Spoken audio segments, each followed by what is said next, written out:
اپنے وطنوں میں یہ لا الہ الا اللہ کی دعوت پیش کی جائے، جواب وہی ملتا ہے۔ تم گستاخ ہو، تم بزرگوں کو نہیں مانتے، تم اولیاء کو نہیں مانتے، تم بزرگوں کو نہیں مانتے۔ ارے بزرگوں کی محبت، ان کا ادب و احترام دین کا حصہ ہے۔ ہم اللہ کے اولیاء کے گستاخ نہیں ہیں۔ جو اللہ کے اولیاء سے جنگ کرتا ہے وہ رب سے جنگ کرتا ہے۔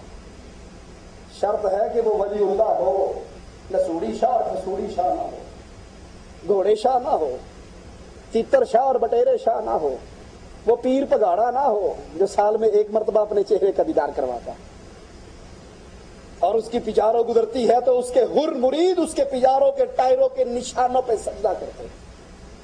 اللہ میرے شیخ کی قبر کو جنت کا باغ بنائے۔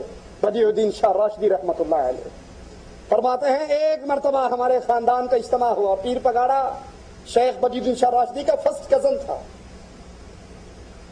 ایک مرتبہ اجتماع ہوا، مجھے بلایا اور سارے اس کے مشرک مرید اکٹھے، تو کہنے لگا شاہ صاحب دعائے خیر تو کروائیں۔ میں نے کہا چلو بہانہ میرا ہے کچھ کہنے کا۔ میں اسٹیج پر آیا اور میں نے کہا بھائی پہلے دوا دوں گا پھر دعا دوں گا۔ اب ان کے سامنے لا الہ الا اللہ کی دعوت پیش کر، جو تم کھاتے ہو وہ پیر پگاڑا کھاتا ہے، جو تم نکالتے ہو وہ یہ نکالتا ہے، تم مجبور ہو یہ مجبور ہے، تم اللہ کے بندے ہو یہ اللہ کا بندہ ہے، نہ تم مشکل کشا ہو نہ یہ مشکل کشا ہے۔ شاہ صاحب رحمت اللہ علیہ فرماتے ہیں میری زبان سے توحید کے جملے نکل رہے تھے اور اس پیر پگاڑے کے مریدوں کی گنوں کا رخ میرے سامنے ہو گیا تھا۔ میں نے دل میں کہا بدیع الدین وقت آ گیا ہے کلمہ پڑھنا۔ پیر پگاڑا کھڑا ہوا، اس نے کہا نیچے کرو، اپنے گن کا منہ نیچے کرو، یہ تمہارے باپ کے مقام پر ہے، اس کو کچھ نہیں کہنا۔ شاہ صاحب کہتے ہیں میں نے توحید کی دعوت پوری کی، جو ہی میں مائک چھوڑ کر نیچے اترا مجھے دوبارہ کرسی پر بیٹھنے کے لیے پھر کسی نے نہیں کہا، میں جوتی پہن کے گھر آ گیا۔ اللہ کا ولی ہو، اس کی عزت و احترام، اس کو ہم اپنا دین جانتے ہیں، لیکن ان کو اللہ کے ولی نہیں مان سکتے جن کو نہ نماز کی تعلیم ہے، نہ شرمگاہ دھونے کا طریقہ آتا ہے، نہ لا الہ الا اللہ کی سوچ ان کے دلوں میں موجود ہے۔ یہی کفار مکہ نے کہا، یہی آج کہتے ہیں ساروں کو چھوڑ کر ایک کو مانے۔ یہ بڑی عجیب دعوت ہے، لیکن یاد کر لو جب حشر کا میدان ہوگا یہ پیر اللہ کے عذاب کو دیکھیں گے، دہکتی ہوئی جہنم کو دیکھیں گے، اپنے مریدوں کی تمام کارستانیوں کا انکار کر دیں گے، بھول جائیں گے یہ عرس پہ آیا کرتے تھے۔ بڑی سرکار کا عرس ہوتا تھا، 6 میل پہلے جوتی اتار کے بغل میں لے لیا کرتے تھے کہ سائیں کے دربار پہ جا رہے ہیں، جوتا پہن کے نہیں جا سکتے۔ محمد کریم بیت اللہ میں جوتا پہن کے نماز پڑھا دیا کرتے تھے، اور یہ اپنے باپوں کی قبر پہ جوتا پہن کے نہیں آ سکتے، بابا پوچھا کر دے گا۔ جوتا پہن کر نہیں آنا بے ادبی ہے۔ میرے نبی نے جماعت کرائی، دوران نماز جوتا اتار کے سائڈ پہ رکھ دیا، صحابہ نے بھی جوتے اتار دیے۔ سلام پھیرا، آقا نے پوچھا تم نے کیوں اتارے؟ کہا آقا آپ کو اتارتے ہوئے دیکھا تو ہم کس طرح پہنے رہ جائیں۔ یہ محبت ہے۔ انگوٹھے چومنا محبت نہیں کہ سنت پہ کوئی عمل نہیں کرنا، انگوٹھے رج کے چومنے ہیں۔ کہا مجھے تو جبرائیل نے کہا تھا کہ نبی آپ کی جوتی کے نیچے گندگی لگی ہے، میں نے تو اس لیے اتارے۔ کہا ہم نے آپ کی محبت میں اتارے، ہم نے آپ کی تباہ ہے۔ نبی بیت اللہ میں جوتا پہن کے طواف کرے، نماز پڑھائے، اور یہاں بڑی سرکار کے دربار پہ جوتا پہن کے نہیں جا سکتے، جوتے اتار کے۔ بری بری سرکار بری میری کھوٹی قسمت کر دے ہری، تیری مولویوں نے بہت مر مری۔ قرآن کیا کہتا ہے؟ یہ پیر و مرید دربار میں اکٹھے ہیں اللہ کے۔ اذ تبرأ الذین اتبعوا من الذین اتبعوا۔ پیر مریدوں کو دیکھیں گے، مرید پیروں کو دیکھیں گے، کڑے پہنے ہوئے، کالے چولوں والے آگے۔ توبہ توبہ توبہ علی نو خدا اکھنے ہاں، نہ خدا تو جدا اکھنے ہاں، نہ علی خدا ہے نہ خدا سے جدا ہے، وچے کوچ موچ ہے۔ نہ خدا ہے نہ خدا سے جدا ہے تو پھر ہے کیا؟ یا وہ خدا ہے یا خدا سے جدا۔ یا بندہ ہے یا خدا ہے، تیسری کیا چیز ہے؟ نہ خدا کھنے ہاں نہ خدا تو جدا کھنے ہاں۔ پیر و مرید ایک دوسرے کو دیکھ رہے، جہنم دہک رہی، وراء العذاب، دہکتی ہوئی آگ کو دیکھ کر پیر اپنے مریدے کا انکار کر دیں گے۔